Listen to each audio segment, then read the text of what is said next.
Hi friends, welcome back to my channel. അപ്പോൾ രേണു സുധി ഇന്നലെ ആദ്യമായിട്ട് ക്യാൻസർ ആണ് എന്നുള്ള കാര്യം തുറന്നു പറഞ്ഞു മറ്റൊരു ചാനൽ വഴി. അത് നേരത്തെ തന്നെ രേണു സുധി പറഞ്ഞിരുന്നു, എന്തെങ്കിലും അങ്ങനെ ഉണ്ടെങ്കിൽ ഈ വ്ളോഗർമാർ പുറത്തുവിടുന്ന അല്ലാതെ എന്തെങ്കിലും അങ്ങനെ ഉണ്ടെങ്കിൽ ഞാൻ നേരിട്ട് വന്ന് പറയുമെന്ന് പറഞ്ഞു. ഇന്നലെ അങ്ങനെ വന്ന് പറഞ്ഞിട്ടുണ്ട്. ഇപ്പോൾ അതുകൂടാതെ പുള്ളിക്കാരത്തിൻ്റെ ചാനൽ വഴി നിങ്ങളോട് എനിക്ക് സംസാരിക്കാനുണ്ട് കുറച്ച് കാര്യം എന്ന് പറഞ്ഞു വന്ന് വിശദമായിട്ട് ഈ അസുഖത്തെക്കുറിച്ച് പറയുന്നുണ്ട്. ചേച്ചിയായിട്ട് വന്നിരുന്ന് പറയുന്നുണ്ട്, എല്ലാവരുടെയും പ്രാർത്ഥന വേണം എന്നുള്ള രീതിക്ക് പറയുന്നുണ്ട്. അപ്പോൾ അതൊന്ന് കേട്ട് നോക്ക്. ചാനലിൽ കൂടെ അതിൻ്റെ കണ്ടിന്യൂറ്റി ഉള്ള കുറച്ച് കാര്യങ്ങളൊക്കെ സംസാരിക്കാനാണ് ഞാൻ വന്നത്. എൻ്റെ കൂടെ ചേച്ചിയുണ്ട്, നിങ്ങൾക്ക് അറിയാമല്ലോ. എൻ്റെ കൂടെ ട്രീറ്റ്മെൻറ്റിനൊക്കെ വരുന്ന ചേച്ചിയാണ്. ചേച്ചി ഒരു ഡ്യൂട്ടി നേഴ്സായിട്ട് ഇപ്പം തൽക്കാലത്തിന് പോകുന്നു. നേരത്തെ വേറെ ഹോസ്പിറ്റലായിരുന്നു. അപ്പം ചേച്ചിയാണ് എൻ്റെ കൂടെ അവധിയൊക്കെ എടുത്തിട്ട് എൻ്റെ കൂടെ ഹോസ്പിറ്റലിൽ വരുന്നതൊക്കെ ചേച്ചിയാണ്. അപ്പം ഞങ്ങൾക്ക് നാളെ തന്നെ കീമോ സ്റ്റാർട്ട് ചെയ്യാനുള്ള കാര്യങ്ങളൊക്കെ തുടങ്ങുവാണ്. അതിന് മുന്നേ എൻ്റെ ചാനലിൽ കൂടെ ഞാൻ എൻ്റെ കുറച്ച് റിപ്പോർട്ടും കാര്യങ്ങളൊക്കെ നിങ്ങളെ ജസ്റ്റ് കാണിക്കാമെന്ന് വെച്ച്. കാരണം ഇതിൻ്റെ അടിയിലും കമൻസുകൾ വരും, അവൾ കള്ളം പറയുന്നതൊക്കെ.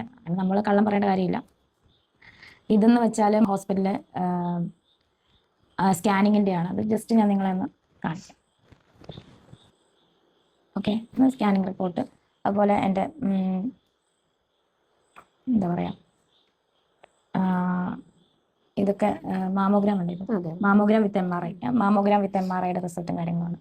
അതുപോലെ ഇതിനകത്ത് പിന്നെ ഉള്ളത് പെറ്റ് സ്കാൻ്റെ റിപ്പോർട്ടുണ്ട്. പെറ്റ് സ്കാൻ്റെ ഇതാണ്. ഇതൊക്കെ നിങ്ങളെ കാണിക്കും. പെറ്റ് സ്കാൻ എന്താണെന്ന് നിങ്ങൾക്ക് അറിയാം. ക്യാൻസർ വന്ന പേഷ്യൻസിനോ ഓരോ ബന്ധുക്കൾക്കോ അറിയാം. പെറ്റ് സ്കാൻ എന്ന് പറഞ്ഞാൽ നമ്മുടെ എന്താ ചേച്ചി നേഴ്സല്ലേ, എന്താ നമ്മുടെ ശരീരത്തിൽ ക്യാൻസർ എവിടെയൊക്കെ വ്യാപിച്ചിട്ടുണ്ടെന്ന് അറിയാനുള്ള ചികിത്സയാണ്. ഒരു സ്കാനിങ് ആണ്. അപ്പോൾ എന്തായാലും ഇങ്ങനെ എന്നെ പോലെ എൻ്റെ ശരീരത്തിൽ ബ്രസ്റ്റിലാണ് ആദ്യം ക്യാൻസർ സ്ഥിരീകരിച്ചത്. ഞാൻ നിങ്ങളോട് ചാനലിൽ കൂടെ പറഞ്ഞായിരുന്നു അതിൻ്റെ കാര്യങ്ങളൊക്കെ. ചേച്ചി എങ്ങനെ അറിഞ്ഞെന്നും കരീഷ്മ പറഞ്ഞിട്ടാണ് ചേച്ചി അറിഞ്ഞെന്നൊക്കെ ഞാൻ പറഞ്ഞു. എങ്ങനെയാണ് കുറേ വർഷം മുന്നേ മുഴ ഉണ്ടായിരുന്ന കാര്യങ്ങളൊക്കെ ഞാൻ നിങ്ങളോട് പറഞ്ഞു. ഇനിയിപ്പം ഞാൻ നിങ്ങളുടെ മുന്നിൽ വന്നത് നിങ്ങളോട് വേറെ ഒന്നും പറയാൻ വന്നല്ല, നിങ്ങളുടെ പ്രാർത്ഥനയും സ്നേഹവും വേണം. എനിക്ക് മുന്നോട്ട് ജീവിക്കണം.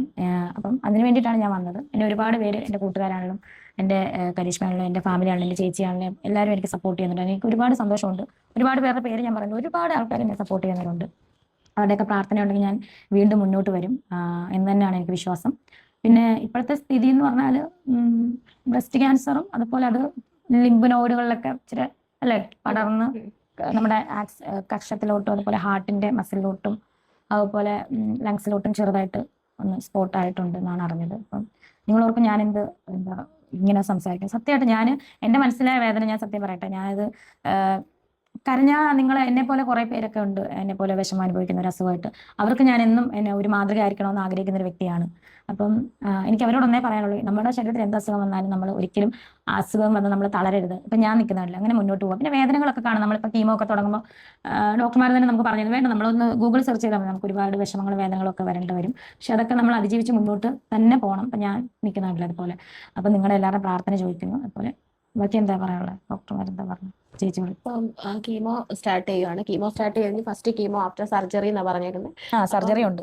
നാളെ തൊട്ട് കീമോ സ്റ്റാർട്ട് ചെയ്യുകയാണ്. പിന്നെ നാളെ നമ്മൾ പോയിട്ട് ഞങ്ങൾ പോയി ബാക്കി കുറച്ച് കാര്യങ്ങളും കൂടെ ടെസ്റ്റ് ചെയ്യാം. കാർഡിയോളജിയിലും പൾമനോളജിയിലും ഒക്കെ ഓരോ ഫിറ്റ്നസ് സർട്ടിഫിക്കറ്റ് വാങ്ങാനുണ്ട്. കാരണം അവർക്ക് ലങ്സിലും ഹാർട്ടിലേക്കും ഒക്കെ ചെറുതായിട്ട് സ്പ്രെഡ് ആയിട്ടുണ്ടെന്ന്. അപ്പോൾ അത് കാരണം അവരുടെ രണ്ടുപേരുടെയും ഫിറ്റ്നസ് സർട്ടിഫിക്കറ്റ് വാങ്ങിയിട്ടേ ഉള്ളൂ കീമോ സ്റ്റാർട്ട് ചെയ്യാൻ പറ്റത്തുള്ളൂ. കൊണ്ട് നാളെ ഞങ്ങൾ പോയി കാർഡിയോളജിസ്റ്റിൻ്റെയും പൾമനോളജിസ്റ്റിൻ്റെയും ഫിറ്റ്നസ് സർട്ടിഫിക്കറ്റ് വാങ്ങിച്ചിട്ട് നാളെ തൊട്ടായിരിക്കും ചിലപ്പോൾ കീമോ സ്റ്റാർട്ട് ചെയ്യുന്നത്. അപ്പോൾ എന്നെ സ്നേഹിക്കുന്നവരെല്ലാവരും എൻ്റെ ചാനലിൽ കൂടെ എനിക്കിത് പറയണമെന്നുണ്ടായിരുന്നു. അതുകൊണ്ടാണ് ഞാൻ വന്ന് നിങ്ങളോട് സംസാരിച്ചത്. സത്യം പറഞ്ഞാൽ ഞാനിത് ടെസ്റ്റ് ചെയ്യുമ്പോഴും എന്താ പറയുക, ആരും അറിയരുത്, എന്തെങ്കിലും ഉണ്ടെങ്കിൽ തന്നെ ആരും അറിയാം. കാരണം ഇത് ഞാൻ 15-ാമത്തെ വയസ്സ് ഞാൻ നിങ്ങളോട് പറഞ്ഞല്ലോ, 15-ാമത്തെ വയസ്സിലാണ് ഞാൻ ഇതിങ്ങനെ ഒരു മുഴ ശ്രദ്ധിച്ചത്. പക്ഷെ അന്നേരം ഒന്നും അതിന് വേദനയില്ലായിരുന്നു, കുഴപ്പമൊന്നും ഇല്ലാതെ ഞാനിങ്ങനെ, നമ്മൾ അന്ന് 10ാം ക്ലാസ്സിലൊക്കെ പഠിക്കുമ്പോൾ നമ്മളിങ്ങനെ ഒന്നും ശ്രദ്ധിക്കാത്ത ഒരു പ്രായമാണ് ഞാൻ സത്യം പറഞ്ഞത്. അപ്പോൾ ചേച്ചി ഒന്നും ഇവിടെ ഇല്ലായിരുന്നു, ഇവിടെ ഹൈദരാബാദിൽ ജോലി ചെയ്യുമായിരുന്നു ആ സമയത്ത്. ഡോക്ടർ പറഞ്ഞത് ഇപ്പം കുഴപ്പമില്ല, അത് പിന്നീട് അത് ഇരുന്നത് ഇങ്ങനെ ആകാം, അതുകൊണ്ട് അത് ഓപ്പറേഷൻ ചെയ്യേണ്ടത് കളയണമെന്ന് പറഞ്ഞു. പക്ഷെ ഞാനാണ് വീട്ടിലതൊന്നും പറഞ്ഞിട്ടില്ലായിരുന്നു, ആരോടും പറഞ്ഞു. കുഴപ്പമില്ലെന്നാണ് ഡോക്ടർ പറഞ്ഞതെന്ന് പറഞ്ഞ് വിട്ട്. പക്ഷെ അത് ഇത്രയും നാൾ ഇരുന്ന് ഇങ്ങനെ ഒരു ഇതായി, എന്നിട്ടും ബയോപ്സി ചെയ്തിട്ട് ഞാനിത് അറിഞ്ഞിട്ടും ഞാൻ പറഞ്ഞില്ല. കുറച്ച് എന്താ കരീഷ്മയ്ക്ക് മാത്രം അറിയാമായിരുന്നു. അവളുടെ അടുത്ത് ഞാൻ പറയരുതെന്ന് പറഞ്ഞു. അതിനുശേഷമാണ് അവളാണ് ചേച്ചിയോട് പറഞ്ഞത്. എൻ്റെ കരീഷ്മയ്ക്ക് അറിയാമായിരുന്നു, അവരുടെ ഹസ്ബൻഡിന് അറിയാമായിരുന്നു, ചേച്ചിക്കും ഫാമിലിക്കും പിന്നെയാണ് അറിഞ്ഞത്.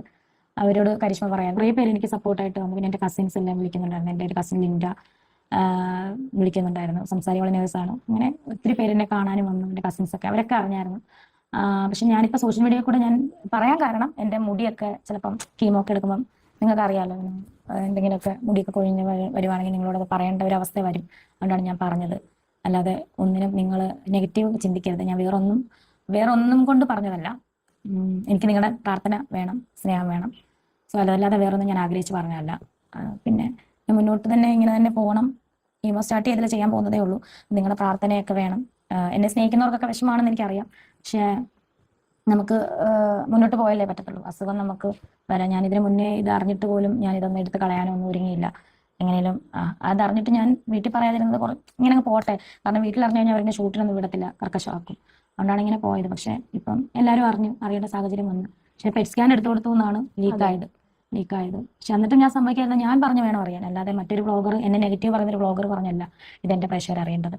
സോ ഈ വ്ളോഗർ പറഞ്ഞ പോലെ ഇത് ദുബായിൽ നിന്നൊന്നും കണ്ടുപിടിച്ച കാര്യമില്ല. വർഷങ്ങൾക്ക് മുന്നേ ഇങ്ങനെ ഒരു മുഴ ഉണ്ടായിരുന്നു. ദുബായിലൊന്നും എൻ്റെ ലൈഫിൽ ഞാൻ ദുബായിൽ വെച്ചിട്ട് ഞാൻ ഒരു ഹോസ്പിറ്റലിലും പോയിട്ടില്ല. അറിയാവുന്നവർക്ക് വേണമെങ്കിൽ ചെക്ക് ചെയ്യാൻ. ഒരു ഹോസ്പിറ്റലിൽ ഞാൻ ദുബായിൽ പോയിട്ടില്ല. അതൊക്കെ വെറുതെ കള്ളത്തരം പറഞ്ഞാണ്. അതാണ് ജയിക്കാൻ വേണ്ടിയിട്ട് എന്ന് പറയുന്നവരാണല്ലോ അവർ പറയട്ടെ. സോ ഇതൊന്നും അല്ല സത്യാവസ്ഥ. ഇങ്ങനെയാണ് ഇതിൻ്റെ സത്യാവസ്ഥ. ഞാൻ നിങ്ങൾ കഴിഞ്ഞ ദിവസം കണ്ട ഇന്റർവ്യൂവിൽ, ഇതിന് മുന്നേ കണ്ട ഇന്റർവ്യൂവിൽ നിങ്ങൾ കണ്ടു കാണും. മെയിൻ സ്ട്രീമിൽ നിന്ന് കൊടുത്ത് ഇതാണ് എനിക്ക് പറയാനുള്ളത്. ഒരുപാട് നേരം ഞാൻ ഇരിക്കുന്നില്ല. എനിക്ക് ബാക്ക് പെയിനും നെക്കിന് പെയിനും ഒക്കെ ഉണ്ട്. സോ നിങ്ങൾ ചാനൽ സബ്സ്ക്രൈബ് ചെയ്യാത്തവർ സബ്സ്ക്രൈബ് ചെയ്യുക. എൻ്റെ വിശേഷങ്ങളുമായിട്ട് ഞാൻ വീണ്ടും നിങ്ങളുടെ മുന്നിൽ വരുന്നതായിരിക്കും. നിങ്ങളുടെ പ്രാർത്ഥനയും സപ്പോർട്ടും എല്ലാം ചോദിച്ചുകൊള്ളുന്നു. സോ സബ്സ്ക്രൈബ് ചെയ്യാത്തവർ സബ്സ്ക്രൈബ് ചെയ്യുക, ലൈക്ക് ചെയ്യുക, ഷെയർ ചെയ്യുക, നിങ്ങളുടെ വിലയേറിയ കമൻറ്റ് രേഖപ്പെടുത്തുക, പ്രാർത്ഥനയും തരിക. Thank you. രേണുസുതി പറഞ്ഞത് വെച്ച് നമുക്ക് മനസ്സിലാവുന്ന കീമോ സ്റ്റാർട്ട് ചെയ്യാൻ പോവുകയാണ്. അതുപോലെ 3rd സ്റ്റേജ് വരെ എത്തിക്കുകയും ചെയ്തു. അതിന് മുന്നേ കണ്ടുപിടിച്ചിരുന്നുവെങ്കിൽ ഇത്രയും സീരിയസ് ആവത്തില്ല. ക്യാൻസറിനെ സംബന്ധിച്ച് ഏറ്റവും 1, 2, 3, 4 സ്റ്റേജ് അത് വളരെ പ്രാധാന്യമാണ്. നേരത്തെ ഒന്നും മൈൻഡ് ചെയ്തിരുന്നെങ്കിൽ ഇത്ര ആവത്തില്ല. ചിലരൊക്കെ ക്യാൻസർ അറിയാതെ പോകുന്നതാണ്.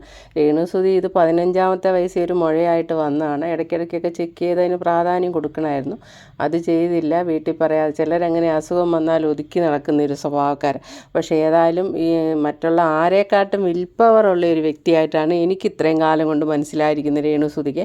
ക്യാൻസറിന് ഏറ്റവും ആവശ്യവും അതാണ്, വിൽ പവറാണ് വേണ്ടത്. അതോടൊപ്പം കീമോ തുടങ്ങും പിന്നെ ഫുഡൊന്നും കഴിക്കാൻ എല്ലാവരും വായൊക്കെ പൊള്ളിയ പോലെ നിൽക്കും. പക്ഷേ അതിനെ ചില ആൾക്കാർ അവരുടെ അനുഭവം പറയുന്നത് കേട്ടിട്ടുണ്ട്. ആ ഫുഡ് കഴിക്കാൻ മേലാത്ത ആ ഒരു അവസ്ഥയെ വളരെ കാർക്കശ്യത്തോടെ അവർ നേരിടും. അതായത് ഇറക്കാൻ വയ്യെങ്കിലും ഈ കിവി എന്നുള്ള ഫുഡ്, പിന്നെ മുള്ളാത്തയോ അങ്ങനെയുള്ള ഫ്രൂട്ട്സുകൾ വളരെയധികം തിന്ന് വെള്ളവും ഒത്തിരിയും കഴിച്ച് അങ്ങനെ ഇതിനെ നേരിടും. അങ്ങനെ നേരിടുമ്പോൾ ഉള്ള അവസ്ഥ എന്താ, വിൽ പവറും ഇങ്ങനെ അതിനെ ചെറുക്കാനുള്ള ആ ഒരു ആഹാരം കഴിക്കാതിരിക്കാൻ പറ്റില്ല. അതും കഴിച്ചാൽ തീർച്ചയായിട്ടും ഇതിൽ നിന്ന് നമ്മൾ കയറി വരുമ്പോൾ ഉള്ള പ്രത്യേകത ഞാൻ അനുഭവത്തിൽ ചിലരെ കണ്ടിട്ടുണ്ട്. കീമോ ചെയ്യുമ്പോൾ മുടിയൊക്കെ പോവും. അന്നേരം അവരെ കണ്ടാൽ വളരെ ഒരു അവസ്ഥയാണേലും കീമോയൊക്കെ കഴിഞ്ഞ് ഫുഡൊക്കെ കഴിച്ച് ഒരു 10-15 വയസ്സെങ്കിലും അവർക്ക് കുറവായിട്ട് നമുക്ക് തോന്നും. അങ്ങനെ തോന്നും. നല്ല പുതിയ സെല്ലൊക്കെ വന്ന് കോശങ്ങളൊക്കെ വന്ന് വളരെ ചെറുപ്പമായിട്ട് തോന്നിയിട്ട് നല്ല നിറമൊക്കെ വെച്ച് വേറൊരു വ്യക്തി പോലെ ഞാൻ കണ്ടിട്ടുള്ളതാണ്. അനുഭവം കൊണ്ട് പറയുക, വേറൊരു വ്യക്തി പോലെ തോന്നും. അത് അത്രയും കാലം അതുപോലെ മല്ലിടണം. അതായത് തിരിച്ച് ക്യാൻസറിനെ തോൽപ്പിക്കാനുള്ള ഒരു മാനസികവും അതേപോലെ ഫ്രൂട്ട്സും കഴിച്ച് മരുന്നും കഴിച്ച് നിന്നാൽ ശരിക്കും ഇതിനെ തോൽപ്പിക്കാൻ പറ്റും. അത് രേണുസുതിക്ക് സാധിക്കുമെന്ന് തന്നെയാണ്. കാരണം ഇത്രയധികം സൈബർ അറ്റാക്ക് ഇത്രയധികം ഉണ്ടായിട്ടും ഒരു മൂഡൗട്ടും ഇല്ലാതെ അതിനെതിരെ ചെറുത്ത് നിന്ന ഒരു വ്യക്തിയാണ്. അപ്പോൾ അത്രയും വലുതല്ല ക്യാൻസർ എന്ന് പറയാം. അത്രയും സൈബർ അറ്റാക്ക് ഉണ്ടായിട്ടുണ്ട്. അപ്പോൾ പുള്ളിക്കാരത്തി അതിനെ ചെറുത്ത് നിൽക്കാനുള്ള ധൈര്യം കാണിച്ചതിക്ക് ഇതും പുള്ളിക്കാരത്തി വിജയിച്ച് തന്നെ കയറി വരും. അപ്പം രേണുസുതി പറഞ്ഞ പോലെ എല്ലാവരും പ്രാർത്ഥന ഉണ്ടായിരിക്കണം എന്നേ പറഞ്ഞുള്ളൂ. സാമ്പത്തികം ഒന്നും ചോദിച്ചിട്ടില്ല. സാമ്പത്തികവും അടിത്തറ ഇളക്കുന്ന ഒരു രോഗമാണ് ക്യാൻസർ എന്ന് നമുക്കറിയാം. അങ്ങനെ വന്നാൽ കഴിയാവതെല്ലാവരും സഹായിക്കണമെന്നാണ് എനിക്കും പറയാനുള്ളത്.